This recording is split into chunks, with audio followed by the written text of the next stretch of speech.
Hey everyone, we are all back today for a recap episode of the horrific uh, loss that we had yesterday, and we have some other very important topics to talk about. But let's just get probably the most painful one out of the way, and we lost 52-21 against the I would say still uh adjusting Lions because they still are learning John Morton's offense, but in my personal opinion, they looked like they were a Super Bowl team and we looked like we were a high school team, maybe even a uh, eighth grade football team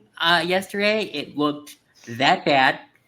We could not stop anything on defense. The offense looked all right. It, I personally think that um, Caleb's game was better yesterday than week one.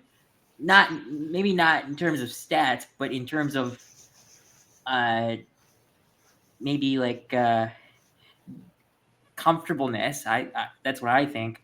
But oh my God, Amon-Ra St. Brown had 115 yards and 3 touchdowns, which I will admit is kind of awesome because I did have him in a couple fantasy leagues. But when he's playing your favorite football team, that hurts. But there are some bright spots here. Roma Dunze is in for a huge year. He already has the same amount of touchdowns in 2 games that he had a whole year last year. So that Caleb and Rome connection is going to be huge. But oh my God, that was hard to watch. And what are your guys' thoughts on it? I'll start with Jack and then I'll go to Michael. Yeah, I mean, we're going to talk about it was just bad. Like at the start of the game, I had hope. I thought we were moving the ball okay. Obviously, like you mentioned, Rome was going off at the start of the game, 2 touchdowns in the first half. And I really thought, even leading up to that score the Lions had at the end of the first half, like that we were in that football game and still had It a felt shot. like it. I will admit, it did feel like it. But I mean, the rails just completely like came off. Like every train came off the rails in the second half. Like it was bad. We did not look good. I think people who were coming into this season hoping for a playoff push, like myself, maybe need to slow the brakes a little bit. Mm-hmm. Things do not look good right now. And we'll get into that a little bit more in another topic that we talk about uh, after this. But yes, we will talk about uh, the our playoff hopes and all that stuff. So I'm sorry, Jack. Go ahead and continue if you have anything else to say. No, I think we. I just don't know what we need to do to get Caleb on track.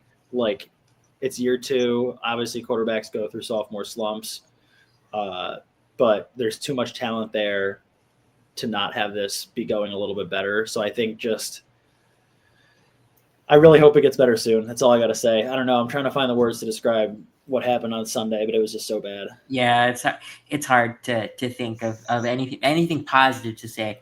But what about you, Michael? I mean, you were probably watching it, I, on your phone the whole yeah, day. So yeah. I mean, I was with you all Sunday with yeah, yeah. Connor's show. I was watching the Red Zone. I had it pulled up on my phone. Mm-hmm. Man, oh man, this defense is atrocious. It is so bad. What is Yeah. that? 73 points put up on us, and And I hate to interject, but like after seeing how bad Minnesota looked again last night for a full That's game, like true. that makes that fourth quarter look even worse, where we had a 2 touchdown lead and blow it. And yeah, also, JJ McCarthy's out for 2 to 4 weeks with a high ankle sprain. So mm, yeah. I mean, they put up in 5 quarters. We've had 70 something points put up on us. That mm-hmm. is ridiculous. Like that makes me mad because I had so much hope going into the season. I didn't think our defense was that bad, but man, I guess Dennis Allen's scheme's not working for us. I think that's what it is, or our players just suck. It's One or the other. It's one or the other. Personally, I want to. I mean, I hate that I'm saying this, but I want to believe it's more the second one than the first one. Yeah, so that's what I'm thinking too. I think it's more the second one than the first one, but I mean, we're blitzing more than we ever have in recent years, and we're just not like no one gets home. Like we blitz 7 guys, and it's like there's not even a pressure on the quarterback. yeah, there's no pressure, nothing. And then the offensive side, we have so much talent. We still don't use our tight ends whatsoever. We took Colson Loveland with the top 10 with the 10th pick in the draft, and we don't use him. We use him to block or run dead routes, like I said on our show yesterday. But it's just, oh my god, I know it's going to take a little bit to get used to the offense, but it's so bad. Shouldn't take. I mean, I don't know when to like make a cutoff date for like wanting the team to be used to the offense. I would say If they come out of the bye and they don't look any better, then Yeah, that's what I was going to say. It has to be the bye. After the all bye. right. So week 6.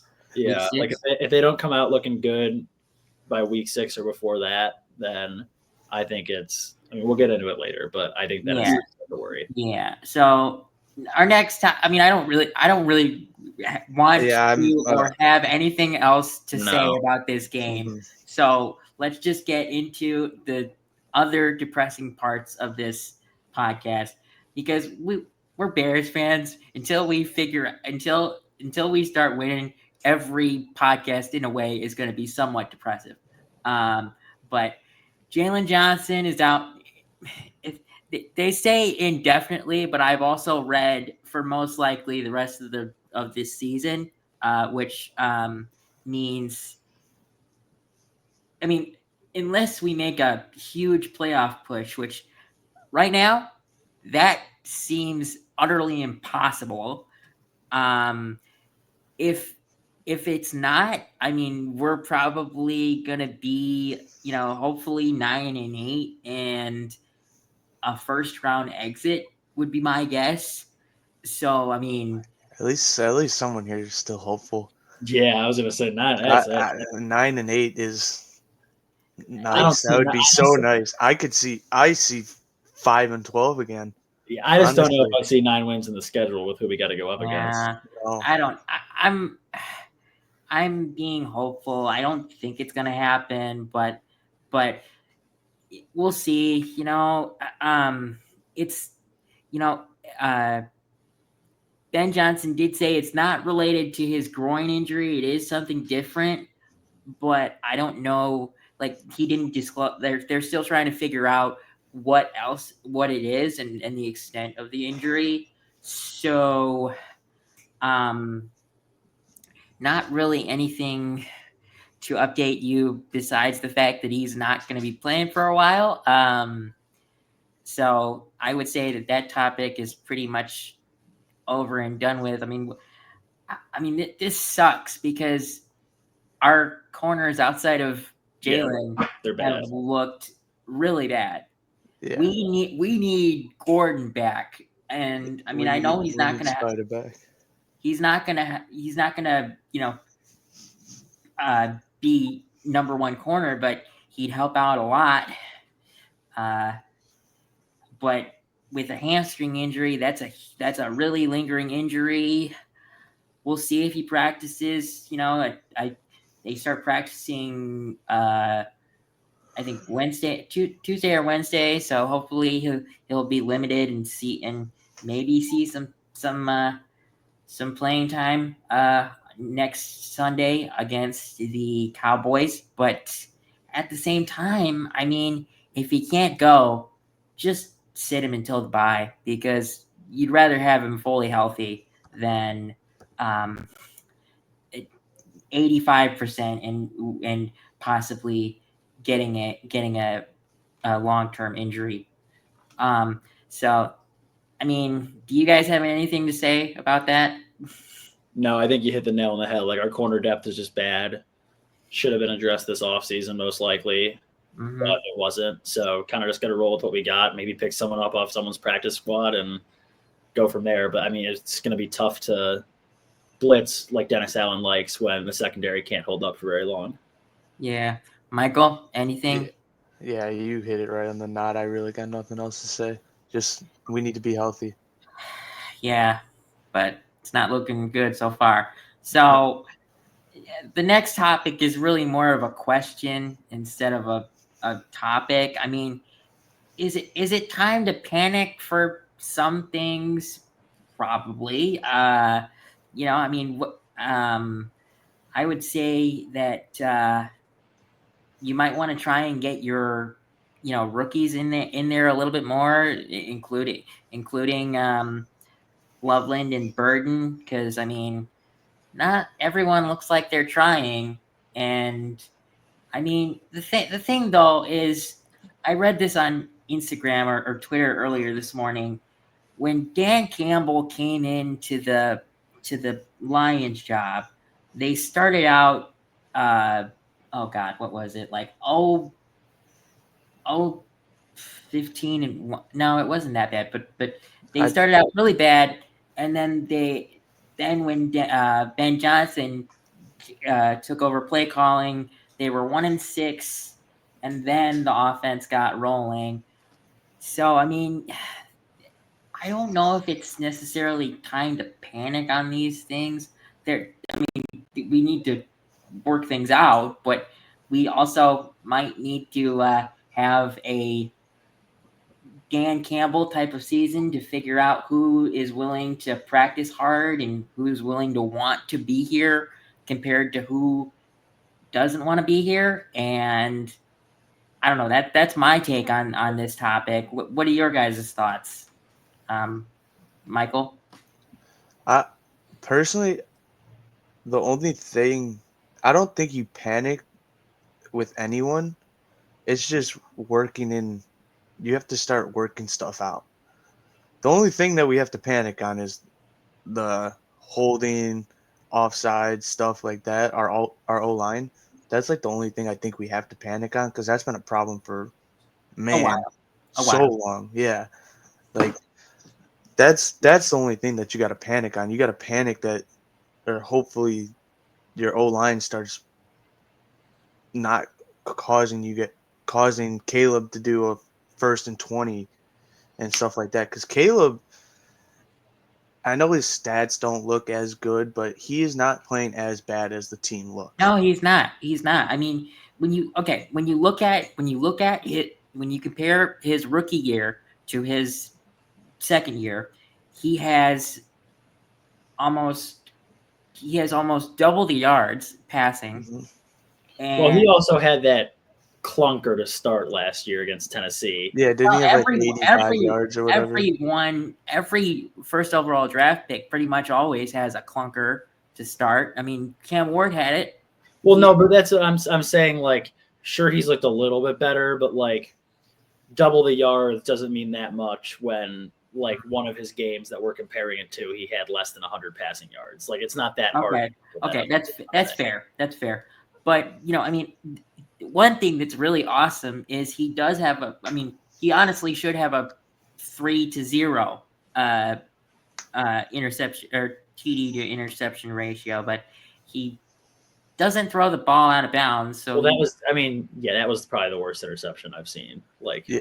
one yeah, of the worst I've seen in a long time. I mean, he did say in the interview after he has to work on throwing the ball out, throwing it away. He did say that in the interview. I saw it. wow, I he did saw it. say that. He said it. He said, I have to work on stuff. I got to work on throwing the ball out. I can't be trying to do superhero stuff. So that's one thing that I'm like, okay, we don't need to panic on Caleb. Now, if this happens for 6 to 8 weeks, then we might have to panic a little bit on it. Yeah. But So I mean, what I mean, what do we need? What do we have to panic on in terms of defense? Would you say, like, because I mean, there's not much. I mean, I would say we have to panic a little bit on the run game because there is none pretty much. Although Swift did have a touchdown yesterday, but I do believe that is going to be one position that should be or will try to be upgraded this offseason because I don't see Swift back here this upcoming offseason. But like, I mean, besides the depth, of the corner room and all that stuff on defense, is there any? What are you guys panicking about?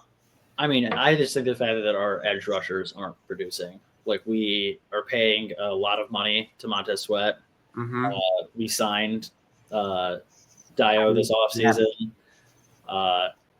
Like haven't really seen much of Austin Booker year 2. He was supposed to be Austin Booker's hurt. That's why. Okay, fair. Did not know that.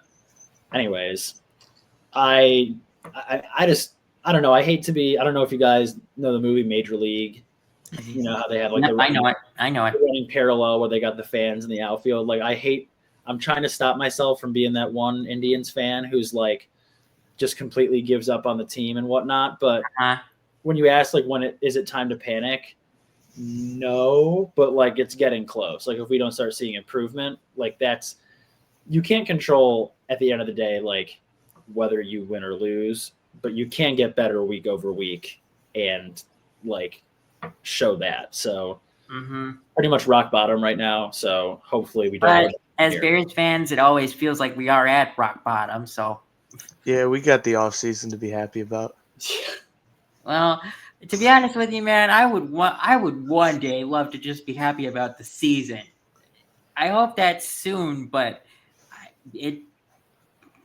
I don't know when it could be. So we'll leave this topic and we'll go to the next topic. I mean, I am genuinely curious when could we realistically see the first win for the Bears this season? I mean, I'm asking my friends, they're saying possibly next week,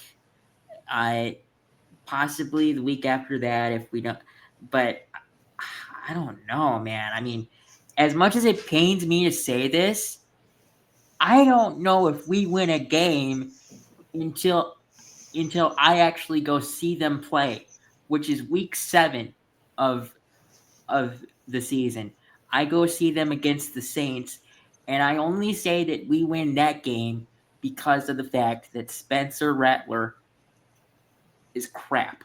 But here's what I have to say about the Saints, because I think that's the time I think we see them win.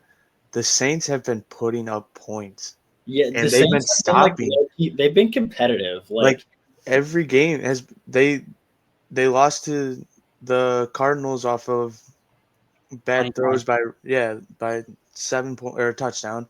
Then they lost by that one drive against the 49ers. Like they're in the games. Like that's the problem. I think if we don't win Dallas or win against Dallas, we're home favorites this week. First game we've been favorites this year. Mm-hmm. Dallas can't stop anybody on defense. Like Russell Wilson just threw for 450 freaking yards last week against them.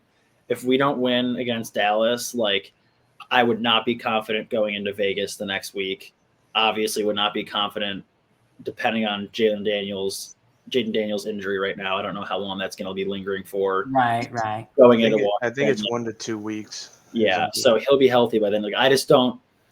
And then I mean, if we don't win this week and then lose those 2 games, like I'm not 100% convinced we would beat the Saints for as bad as like their talent pool is. Like at a certain point, it just comes down to like momentum is a real thing. When you're winning, everything's great, and when you're losing, things aren't. Like we feel it on the podcast, like you mentioned. Like when we're losing, it's kind of just depressing. So how do you think that those guys in the locker room are feeling? So it's all going to be about like how mentally tough they are. They are in the NFL for a reason. Like this is a pretty decent roster. So I really hope it's this week. I think we could realistically see it. But if not, then I think it's going to be a while. If it's not this week, I'll say this one thing. If it's not this week, I would love to see a huge game from Caleb.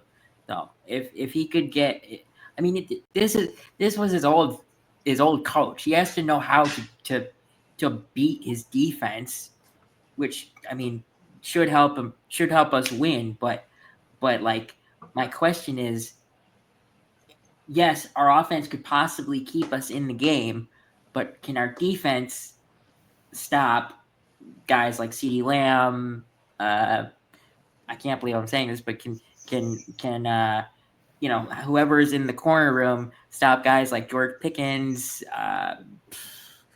whoever the third Turpin, yeah, I mean Turpin's a good player. Ferguson's been catching a ton of passes. Like they can put up points. It's not going to be an easy win by any means. And I have to say this: if this game comes down to a field goal, we lost. We lose.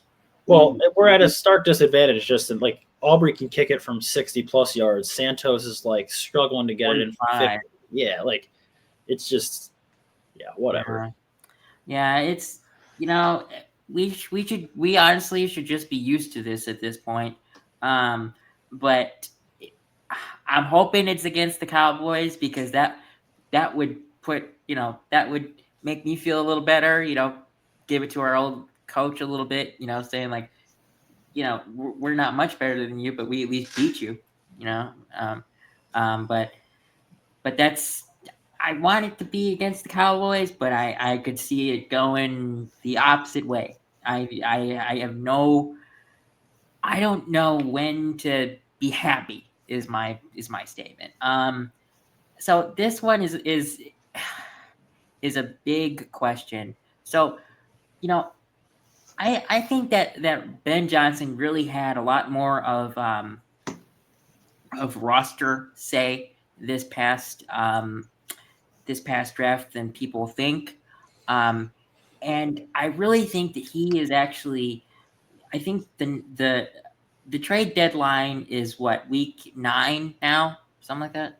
Mm-hmm. And I really think that he's going to use the next couple weeks to evaluate who wants to be here and who doesn't want to be here. And honestly, I really think that the Bears could be sellers at the trade deadline if he figures out which players aren't buying into his system and want out. I mean, I hate to say it, but we could possibly by the trade deadline, and if not by the trade deadline, by the end of next season or by the end of this season, we could be without guys like DJ Moore, Tremaine Edmonds, DeAndre Swift, which honestly I will say the others that I mentioned in Edmonds and Swift, I'm not necessarily going to cry over. They haven't been the greatest. I don't understand why we signed Swift to what we signed him for, because Tony Pollard got the same exact amount of money and has actually looked better than Swift. I can't believe I'm saying that.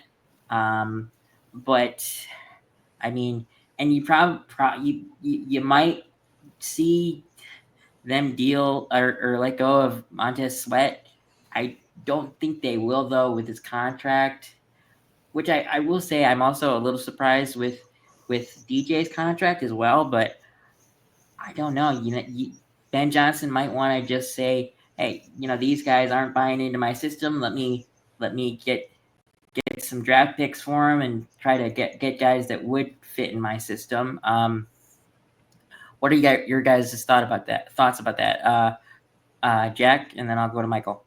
Yeah, I just think it's a little too early to start thinking about it. Like you mentioned earlier, teams go on runs during seasons. I think if it's not time to panic, I think it's a little early to start thinking about that. Like their main goal is still winning games right now. So if it comes down to as we get closer to that, like into October, and we haven't picked up that first win, I think that's when we start to think about that. Yeah, I wasn't saying like. No, I know. I just genuinely can't give a good answer. I don't think. Like I just don't know. That's a good point. It depends on how the season plays out. Michael, what are your thoughts? Yeah, I mean, they're not going to trade anyone. Like, I don't think it will happen. I don't think they'll tear down the roster. I think they'll more make improvements, hopefully. Like, they have been making improvements. They're just not doing anything with their improvements right now. but like I could realistically see like Montez Sweat be gone. I can see I can't see DJ Moore. I know you said DJ Moore. I can't see that I because can't see it either, but that's what people on Twitter are saying. So they got 5 years of him. Like you have 5 years on his contract still. That's the yeah, thing. Like that's my thought process too. But no yeah, one's gonna want to take that contract. I mean, we have him till he's what I think what he's 28 or 29, so we got him till he's 33, 30. Like we 32, got 33. yeah. So I don't think they're gonna trade him. They might think about that like maybe after next year, like stuff like that. Then maybe, Mhm. but I don't see us really reworking or not reworking trading people for no reason. Yeah, not yet. Um, I will say this though, with us not knowing the extent of Jalen Johnson's injury yet. I mean, that's what Michael says. I think that me and Jack agree that he's out for the season. But I'm just being hopeful, man. well, that is all Bears fans can do. I will say that. But I if the injury is as bad as people think for um, Jalen Johnson, I do possibly see them making a move to try and get corner help, and they should because Tyreek Stevenson is crap, and without Kyler Gordon, we have no corner help. Um, so I mean, I don't know who that help could be because I haven't looked in. No one's available for trade yet because it's literally week 2 of the season. So I can't say who we would target, but I mean, it's a definite possibility that we could trade for someone to help in the corner room, and depending on who it is, I'm all for it. And our final topic, positions that the Bears need. They need a left tackle. They need a stud edge rusher opposite Sweat probably. Uh, they need um, they need a corner. They need a running back. Any other positions you guys think they need a They safety? need a safety. Yeah, I was gonna say safety. Probably two actually, because unless Brisker can, prove this season that he can be fully healthy for a year, I think they're gonna be looking for both free safety and strong safety because uh, Byard is also on his last year of his deal. But I will say he has been, well, at least last year he was a bright spot, in the Yeah, defense. But it's week 2. It's and week 2. then the biggest need is kicker. We need someone who Yep. can kick the ball Yep. over 45 yards. Yep. I would. I mean, I Honestly, am. after this week, like after the Cowboys game, if Santos loses us another game, I'm not saying that he lost us the game against the Lions because He did. obviously that was us. But like to be fair, against the Vikings, he missed that what was it, 50, 49-yard field goal? 49 or 50, something like Yeah, that. but he missed that. That's 3 points off the board. Then he couldn't kick it out of the end zone. That lost us so much time. Yep. So I think if he doesn't show up against the Cowboys game, I think honestly you might cut him or bring him down to the practice squad and bring up Jake Moody. Yeah, And because Moody's not that much better, but he can at Moody least kick it over for 50 yards. Moody has a better leg, but his question is his accuracy. His Yeah. accuracy. So that would definitely be on my to-do list. I mean, but also at the same time, if you decide to go, well, most of the time you go after a kicker in the draft. Do not be stupid and do not waste a third round draft pick on a kicker. You can get you should be able to get a quality kicker in the 6th, in the 5th through 7th round because that's when they normally go. But so far, Poles hasn't done a great job. So, we'll see how that goes. Again, it's still early in the season, so hopefully things turn around. But as of right now, it ain't looking great. I'll say that. But I don't think that there's anything else to talk about. I mean, to be honest with you, I thought we would be sitting here for an hour with how upset we all are.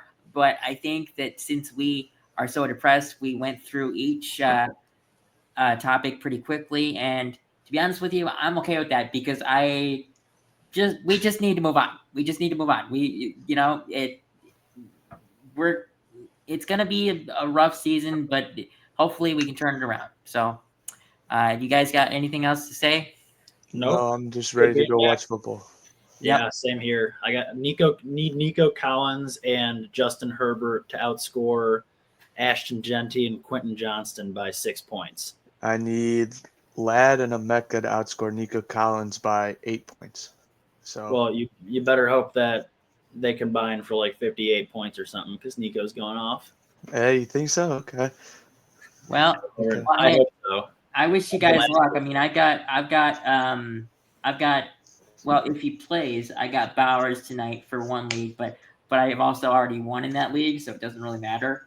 But I mean, Brock Bowers is still probably the best tight end in football right now. So even with his knee injury, I hope he plays, but I also hope he doesn't play because I don't want him to get hurt. Yeah. But I've got Genty also, and I've got some other guys. I've got Baker and Mike Evans. So, I've got some guys to watch tonight. But I won't be staying up for the Raiders game because that's for some reason at 9:00 at night. So, hope you guys enjoyed this episode, and we will me and Michael will be back next Saturday for a pregame podcast.